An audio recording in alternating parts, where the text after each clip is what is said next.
a study guide for teaching culture and society. This study guide tackles about issues and social challenges, prepared by Conife B. Nimini. The lesson and scope of the module.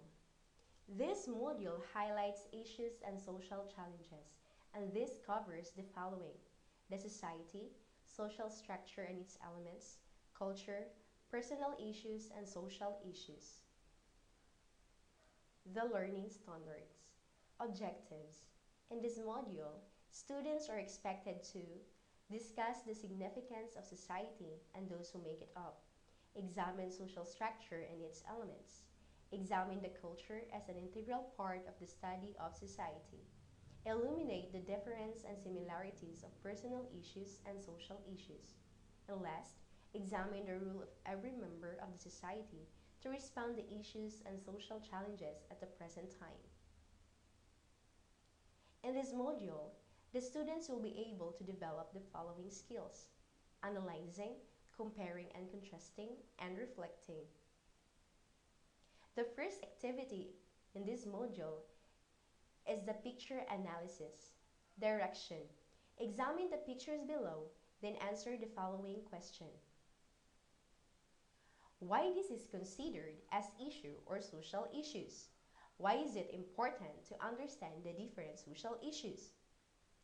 To understand further about these concepts, let's have a discussion about society. What is society? A society or a human society is a group of people involved with each other through persistent relations or a large social grouping sharing the same geographical or social territory, typically subject to the same political authority and dominant cultural expectations. Human societies are characterized by patterns of relationships between individuals who share a distinctive culture and institutions. A given society may be described as the sum total of such relationships among its constituent members. Now, what is social structure? Sociologists define the concept society as a group of interacting individuals who share the same territory and participate in a common culture. Interaction is a process by which communicating individuals influence each other's thoughts and activities.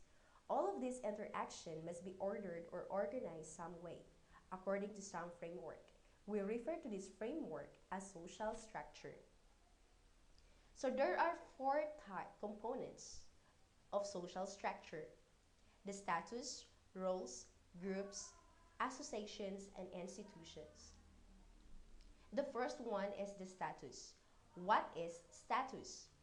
Status refers to a position in the social structure.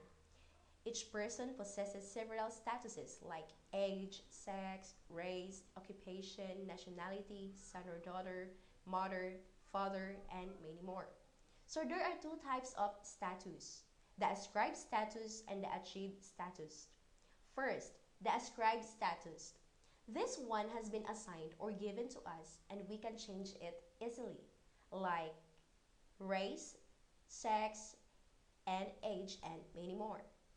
The second one is the achieved status.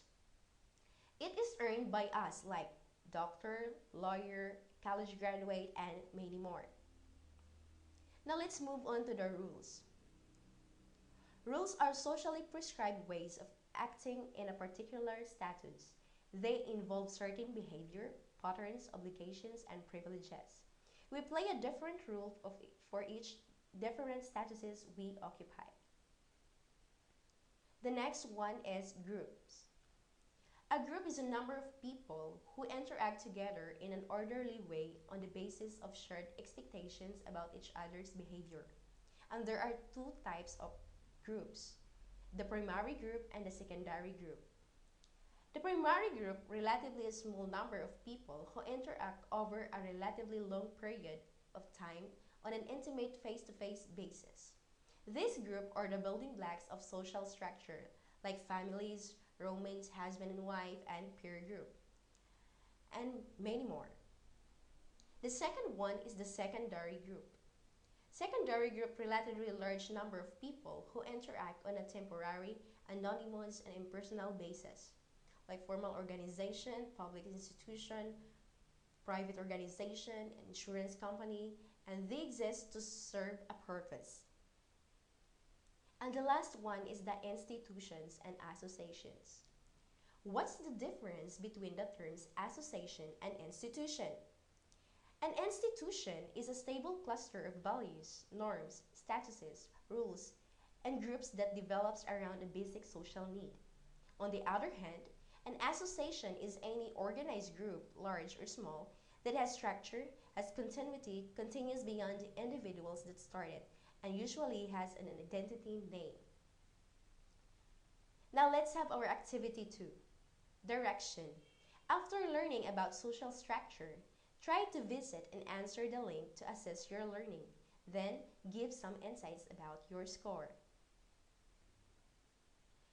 Now let's move on to our next topic. But before that, try to visit the link below and watch the video to have a short idea about the next lesson. What is culture? Culture is defined by various personalities in a number of ways. According to Edward B. Taylor, culture has that complex whole which includes knowledge, belief, art, morals, law, custom, and any other capabilities and habits acquired by man as a member of society. And according to Robert M. McIver, culture is the expression of own nature in our modes of living and of thinking in our everyday intercourse in art, in literature, in religion, in recreation, and enjoyment. And last, according to Charles Abram Elwood, culture includes on the one hand the whole of man's material civilization tools, weapons, system of industry, and on the other, all the non-material or spiritual civilizations such as language, literature, art, religion, morality, law, and government. Thus, culture includes all forms of human behavior which epitomizes his life. It represents material and non-material aspect of life. Let's move on to the two types of culture.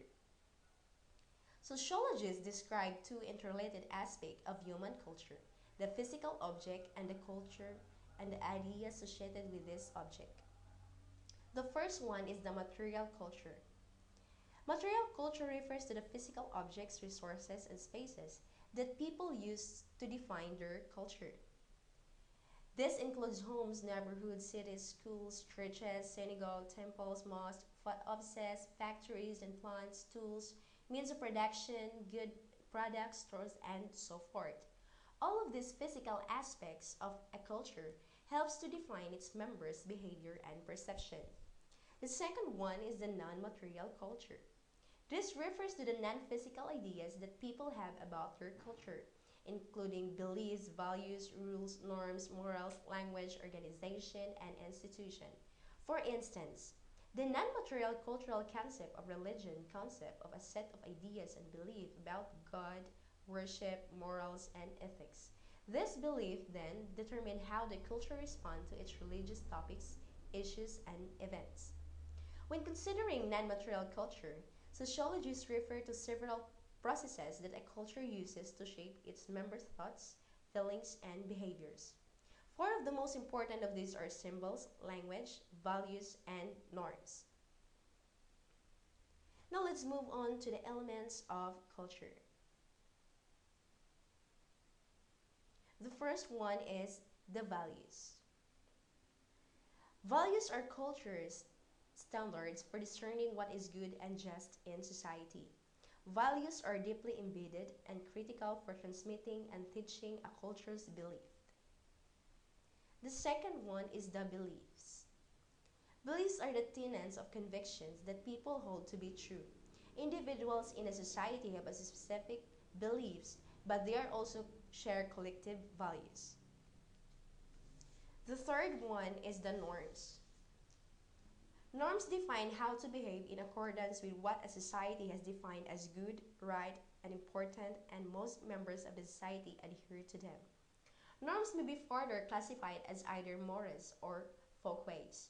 Mores are norms that embody the moral views and principles of a group. Violating them can have serious consequences. The strongest mores are legally protected with laws or other formal norms. Folkways are norms without any moral underpinnings. Rather, folkways direct appropriate behavior in the day-to-day practices and expression of a culture. They indicate whether to shake hands or kiss on the cheek when greeting another person. Folkways might be small manners learned by observation and imitated, but they are no means trivial. Like mores and laws, these norms help people negotiate their daily lives within a given culture. Those who experience culture shock maybe find that it subsides as they learn the new culture's folkways and are able to move through their daily routines more smoothly. The fourth one is the symbol and language. Symbols such as gestures, signs, objects, signals, and words help people understand that world. They provide clues to understanding experiences by conveying recognizable meanings that are shared by society. The world is filled with symbols, like sports uniforms, company logos, traffic signs, or symbols. In some cultures, a gold ring is a symbol of marriage. Some symbols are highly functional. Stop signs, for instance, provide useful instruction. As physical objects, they belong to a material culture, but because they function as symbols, they also convey non-material cultural meanings. Language. Language is a symbolic system through which people communicate and through which culture is transmitted. Some languages contain a system of symbols used for written communication, while others rely on only spoken communication and nonverbal actions. Societies often share a single language, and many languages contain the same basic elements. An alphabet is a written system made of symbolic shapes that refer to spoken sound. Taken together, these symbols convey specific meaning. And now, let's have our activity 4, direction. After learning about culture, its types and elements, try to visit and answer the links below to assess your learning. Then, give some insights about your score.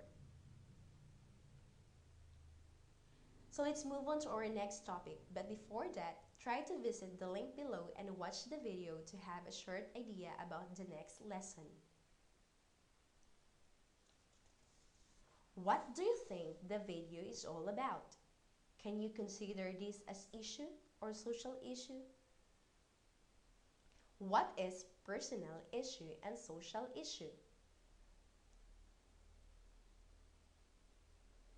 A personal problem is one involving the person, whereas a social problem is one involving society. Each can cause the other.